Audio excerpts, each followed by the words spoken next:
So what do you do when your homeschooler tells you that they don't need to do their regular homeschool, they don't need an education because they're going to be a YouTuber or a professional gamer when they grow up? And I ask this question because I have had a few parents come to me with this issue. Their kids are uncooperative with their education because they just don't see a point in it, because they are going to go on and be some content creator and make millions of dollars without an education. Now, obviously, I understand why parents hear this and they get very, very nervous. The chances of your child becoming a successful content creators is 1 in 10 if they do it full time. And that might be surprising to some of you because those are probably better odds than you were expecting. But yes, 1 in 10 people who try to be content creators full time make a good living out of it. And for some comparison, that's about how many make a living as an author who take it up full time. So this is a legitimate career path for some people, but it is more difficult than our kids think. So as somebody who advocates for interest-led learning, when I hear something like this, I'm actually excited because it means that your child has an interest. And when our child has an interest,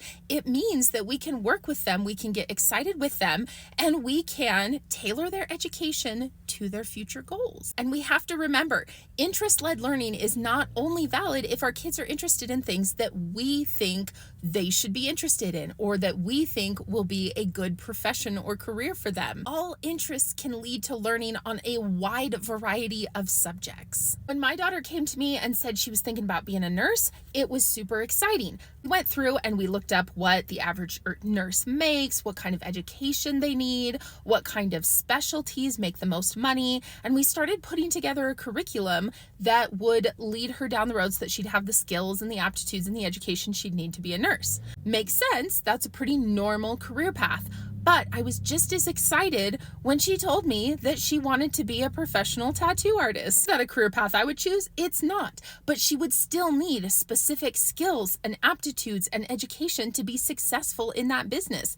She wanted to be a tattoo artist that owned her own business. So she needs business math. She needs to understand taxes. She needs to know marketing. She needs to know copywriting. She needs to know graphic design. There were all sorts of amazing things that she could learn that would transfer over to other skills. We have to understand that, number one, our teenagers will probably change their mind. Your kid that says, I want to be a content creator may not always want that. Your child who wants to be a professional video game player may not always want that. But we can leverage their plan, whatever it is, and say, okay, what are you going to need to be successful in this? You can Google it. You can read biographies of people who are successful. You can use ChatGPT to help you plan a curriculum based around your child's interests. And then those subjects that we can't really make apply to what they want to do, then we can just tell our children, well, I'm sorry, you have to learn this to be a well-rounded individual, and that's what we're doing. But don't panic when your child comes to you and says, I don't see the value of an education.